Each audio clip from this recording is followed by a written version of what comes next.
way to see if CJ Stroud is truly an elite NFL QB is to see how he functions with the top-flight, perennial Pro Bowl diva receiver. You ain't shit until you can handle a diva in the NFL. Finish this phrase. Leave it what? In. Name something specific. Josh Allen got Stefon Diggs in year 3. Stroud gets him in year 2. Perfect move here for Houston, and while I 100% believe Diggs is a diva, I don't buy the crazy narratives by the media painting him as a villain. People forget, Jerry Rice was also a diva if he didn't get his touches. Only great quarterbacks can harmonize with them. The Houston Texans are replacing the Buffalo Bills as a Tier 2 team in the AFC, and I don't need to tell you who's in Tier 1. The team whose owner is so cheap he can't spend a single penny of his own money to upgrade the stadium for one of the most loyal fan bases in the league. So I'm not taking those devil-worshipping fucks out of that top spot until they show they're not winning Super Bowls every year.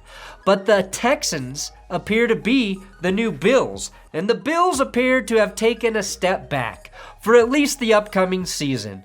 Let's dive into the power shift this kind of bizarre rental trade leaves the AFC in for the 2024 season. Did anyone win this trade? I don't know. That's good sports.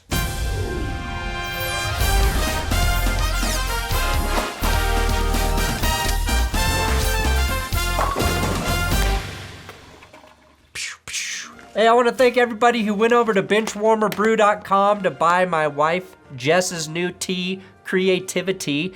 I've been drinking it with the flu all week. So, does it cure the flu? No. But everybody who supported her, that meant a lot. We still have tea available. You can buy some more now. Benchwarmerbrew.com. You guys freaking rock. Especially because it was her birthday this week. And all I gave her was the flu. You saved my ass by buying her tea.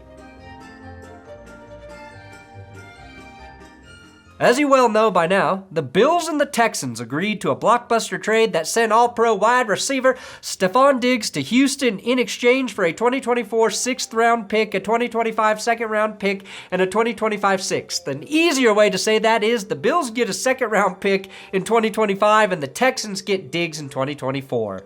With a bunch of bullshit picks mixed around on the back end for posterity.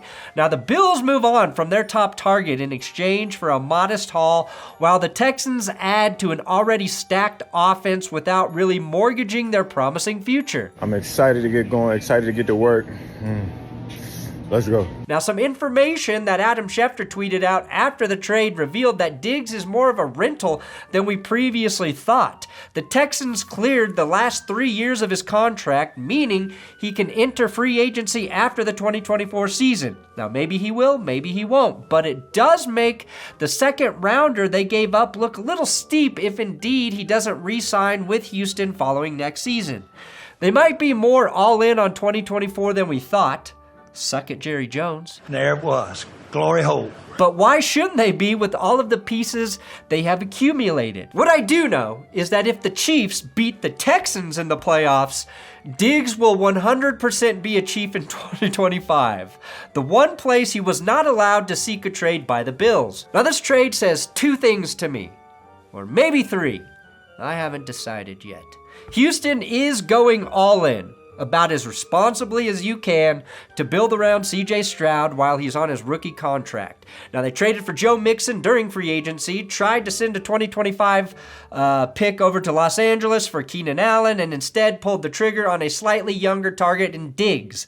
They have one of the biggest treasure troves of young talent in the NFL, and now they're dead set on padding the roster with veterans that can put them over the top a year after winning a playoff game and, of course, breakdancing on Joe Flacco's head. I have made fun of the Texans for years for signing dozens and dozens of low-impact free agents to 1 and max 2-year deals since the Deshaun Watson debacle started. They did more of that this offseason as well, but it felt more intentional considering they have a quarterback now. And now with Diggs, they've done the same thing, but with a high-caliber player with a ton of upside at a position of need.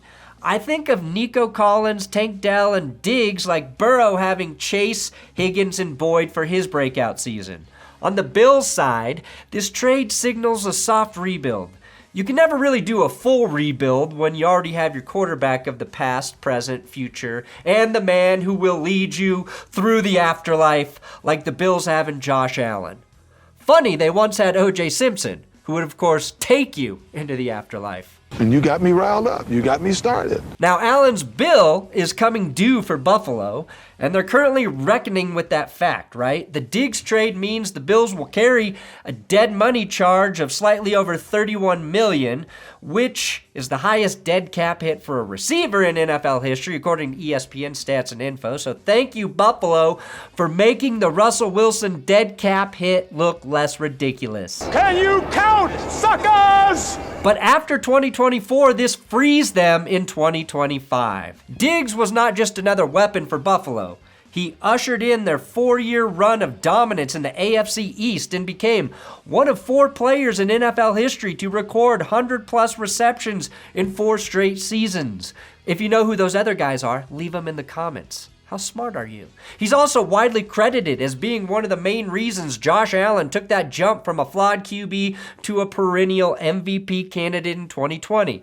Keep in mind the Bills eventually got Diggs because after successfully agreeing to trade for Antonio Brown, Brown refused to play in Buffalo for that cracker Josh Allen. AB instead went to the Raiders, and the Bills avoided one of the biggest disasters they would have seen since the draft announced the Patriots had selected some nobody named Tom Brady. Buffalo also let Gabe Davis walk in free agency, which leaves them with one of the weakest receiver groups in the league. It looks like this: Khalil Shakir, Curtis Samuel, Mac Hollins, all guys I like, but none of them are number ones right now. And Justin Shorter, a 2023 fifth-round pick who spent his rookie season on IR. Obviously, that's probably not the group they're trotting out in week 1.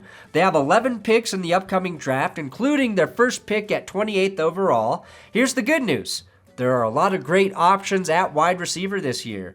Here's the better news: the Chiefs won a Super Bowl just months ago with one of the worst receiving corps in the league. It really is a copycat league, isn't it? Please make sure Khalil Shakir has gone over a refresher course on the basic rules of driving, of not driving like an asshole, because I think Shakir is poised to have a very solid season. Remember, he had touchdowns in both of the Bills' playoff games, not Diggs. Diggs had 0. I think Diggs disappearing from the offense for the entire second half of the season and postseason is a huge reason the Bills were happy to move on from him now. One thing I didn't include in the story was Stefon Diggs coming up to him after the game. I didn't include it because I didn't know what Stefon Diggs said to him. But Josh Allen snapped at him, and he said, "It's one fucking game," and kind of motioned like, "I'm not talking to you here." I don't see Buffalo making a massive trade to try and acquire a guy like Marvin Harrison Jr., Malik Neighbors, or Rome Odunze in the draft is happening, but they're firmly in range to make a trade up to get Brian Thomas Jr. out of LSU. They could stick at 28 and pick someone like Adonai Mitchell from Texas, or they could hold off a little bit and add Ladd McConkey from Ireland, I'm assuming, Keon Coleman, Xavier Worthy, Troy Franklin, or Roman Wilson, just to name a few names. Good receivers are found at the end of the first and second rounds consistently. Remember, Diggs was a 5th-round pick. I also recognize that Dalton Kincaid functions like a wide receiver at times in that offense and should make a jump in year 2, but they still definitely need juice on the outside. Quite honestly, they could go sign MVS right now. How funny would it be if they beat the Chiefs with MVS? Receiver isn't the only position in need for Buffalo, though. They need help on the defensive front. The Von Miller contract from 2 years ago has largely been a disaster, and even though they signed DaQuan Jones and brought back A.J. Epinesa, they could use some youth up front. There was also a purge at the defensive back position when they let Jordan Poyer, Micah Hyde, and Trey White go. They added Taylor Rapp in free agency, re-signed Teron Johnson, but that's a position that could still use some help, especially given that they're playing teams like the Dolphins twice, Aaron Rodgers potentially twice, the Jags, the Rams, Niners, Chiefs, Lions, Ravens, all in 2024. And God help them if Joe Burrow is healthy and has the Bengals in the playoffs. That schedule, no matter the order, is going to be pretty brutal. They can thank God they play in the same division as the Patriots, which just goes to show you how much things have changed in a half-decade. The Texans, on the flip side of this coin, heads is the call. He said heads, it is a tails. Oh, I believe he said tails. He did. Are also going to have a tougher challenge this year. They're not playing a last place schedule anymore, but they look like they've leveled up and are ready to take on all comers. Shout out to Deshaun Watson. After the best rookie season from a quarterback since, say, Justin Herbert, probably better considering CJ Stroud made the playoffs and actually won, CJ Stroud has all the pieces around him to take at least a considerable step up in year 2. And CJ Stroud playing better than he did as a rookie should scare the shit out of his enemies. And it's not just that they're surrounding him with talent. Stroud is the type of QB, a la Peyton Manning or Tom Brady, that legitimately makes the players around him better, and he's already got some very good ones. Before Stroud was drafted, Nico Collins had less than 1,000 yards and 3 touchdowns in his first 2 years combined. Last year with Stroud, he nearly got to 1,300 yards and scored 8 times in just 15 games. Noah Brown's yards only went up by 12 when he left Dallas for Houston, but his efficiency increased. He was averaging just 13 yards per reception in 2022. A year later, he was getting 17 every time he caught a pass, while his catch rate improved from 58 to 60%. Same goes for Dalton Schultz, who also made the trip east with Noah Brown. His averages went up. Brevin Jordan got more efficient, hauling in 81% of his passes after catching just half the year before. CJ Stroud isn't just good, he's a leader in the most tangible sense possible. It shows up on the stat sheet and is rare as hell for a rookie. The step that Houston wanted to and did make this offseason was getting some guys that had experienced success in the playoffs. Joe Mixon knows what it's like to play in the Super Bowl, and beyond that, he's one of the best security blankets you can find at running back. As far as Stefon Diggs, he's been to the brink of the Super Bowl and has suffered some of the most excruciating playoff losses possible in the last 4 years of his career, and he's going to be hungry to finish off the job with a young, talented core around him. Assuming this Photoshop isn't a prophecy. Now, I doubt Diggs catches 100 balls in 2024 with all of the options Houston has at receiver, but he certainly still could. He doesn't even need to catch 100. The Texans will get Tank Dell back from a season-ending injury after he was spectacular as a rookie, picking up 700 yards and 7 touchdowns in just 11 games before they started to use him as a lead blocker. And Lord help the rest of the AFC if their 2022 second-round pick John Mechie gets going after his first year back from fighting cancer. This team isn't scary. No. They are terrifying if it all clicks for them. The question on Diggs is, will he be content as a role player if needed? And was his drop in production last season a sign of his decline or an anomaly as Josh Allen spread the ball around more and the offense began to function better as a whole after removing coordinator Ken Dorsey? Or was Diggs battling with some sort of injury that we didn't know about? I don't know, but we will find out this upcoming season. The Texans' defense should be better as well. Will Anderson, who they picked directly after Stroud, was a nightmare off the edge in 15 games a year ago. Only 7 sacks, but I think the NFL recognized how much havoc he created off that edge when they voted him, Defensive Rookie of the Year? That's right, just in case you forgot, they had the Offensive and Defensive Rookies of the Year. That's just the 4th time that's happened in NFL history, most recently with the 2022 Jets, who had Garrett Wilson and Sauce Gardner win those respective honors. Alvin Kamara and Marshawn Lattimore also did it for the Saints back in 2017, but I'd argue that having a QB and an edge rusher winning those awards is a little more meaningful given the impact of those positions. Corner Derek Stingley also made a huge jump in year 2, intercepting 5 passes in just 11 games at corner. They've got so much young talent that their only concern going forward is how the fuck they're going to pay all of these guys when their deals come up. But that doesn't matter right now. It's all about this window of the next 4 years before they have to pay Stroud. The Bills couldn't win a Super Bowl before Josh Allen took a huge chunk out of their cap. The Texans have that same opportunity and the same enemy in their way, the Chiefs. Now, I'm not pulling this idea of a shift in AFC power out of thin air either. There's been a significant shift in odds across the sports betting landscape. For the Texans, their odds of clinching the AFC South have moved from 135 to 115, while their prospects of winning the AFC Championship have surged from plus 1,200 to plus 900, and their odds of securing the Super Bowl victory have climbed from plus 25 to plus 1,700. Meanwhile, Buffalo's odds are trending like the very water that falls off Niagara. This trade has also impacted the odds for MVP as Stroud's gotten better and Josh Allen's worse. Honestly, I'm surprised that those two didn't flip-flop in terms of likelihood, but you can make a strong case for Allen as an MVP in the most literal sense of the award if he can win the AFC East again with this version of the Bills. That's what the word valuable means, but apparently in the NFL it's a synonym for best. For the Bills, I'm more concerned what their defense will do than what Josh Allen and his ball catchers will do on offense. Josh Allen makes guys better. I just talked about that with Stroud. He does it, and he did it for Diggs, whether Diggs will admit that or not. Diggs smartly went to another guy who will keep him elevated. There's this stat, though, going around right now about Phillip Rivers, who threw for over 4,000 yards without any 800-yard receivers multiple times. While that might not encourage Bills fans with Super Bowl aspirations, I think we will see a good offense from Buffalo with a catch-by-committee approach.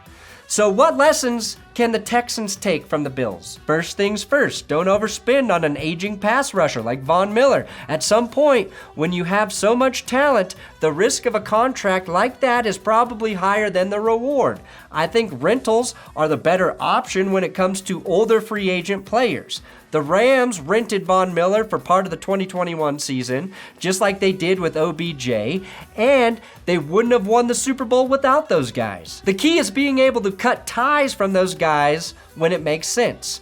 The Bills also failed to clear one big hurdle: the American military. Can you blame Diggs from leaving Al-Qaeda for the Stroud boys? Sorry, I meant the real domestic terrorists, the Kansas City Chiefs, who I alluded to at the beginning of this video. I'm not sure there's a formula for beating the Chiefs outside of the truisms that apply to every team, like get pressure on Mahomes without blitzing and finish off drives in the red zone. Yeah, no shit. You can't even really say that getting home field advantage is the recipe for getting to the Super Bowl in the AFC anymore, because look what that did for the Ravens. Fuck you, Patrick Mahomes. Why are you so good? I think what's important is having a versatile team. The Chiefs don't care how they win.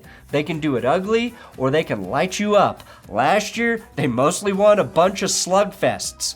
What's important for Houston is that they have a couple of gears, and I think CJ Stroud's ability to avoid throwing picks, he only had 5 last year, is huge. You can't be married to one approach if you want to beat Kansas City. You have to adapt, just like they can. Only Tom Brady could beat them, and he too couldn't be married. We're going to see if DeMeco Ryans is that kind of head coach. We know he's a good one, but it takes an elite tactician to match wits with Andy Reid or John Harbaugh for that matter. Bills Mafia is revamping for 2025. It's an election year. My money is on the Stroud boys to show up in January and February. I say the future is ours! Thanks for watching That's Good Sports. Thanks for bearing with me as I fight through the flu this week. Obviously, this video would have been up earlier, but when you're staring the devil in the face for 3 days, ain't nothing you can do about it. Don't forget to check out Jess's tea, benchwarmerbrew.com. Finish this phrase. Leave it what? Let's go.